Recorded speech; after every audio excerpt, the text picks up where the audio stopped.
Esad Shala, arkivuesi i luftës së UÇK-s, ka publikuar një fotografi dhe një postim të rëndësishëm në rrjetin social Facebook, duke sjellë në vëmendje detaje të reja për organizimin e pritës ndaj grupit të Muj Krasniqit më 14 dhjetor të vitit 1998.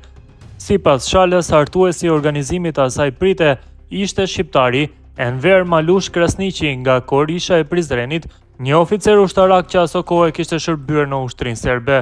Ai përmendet gjithashtu si pjesëmarrës direkt në betejën e Pashtrikut, aty ku ranë dëshmor Muj Krasniqi dhe 40 ushtarë të ushtrisë çlirimtare të Kosovës.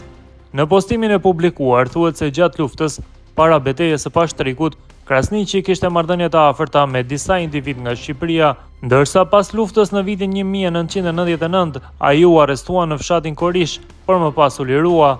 Ky është personi që përgatiti pritën ndaj grupit të Muj Krasniqit në dhjetor 1998, pas luftës u arrestua por u lirua menjëherë me një urdhër nga Prizreni.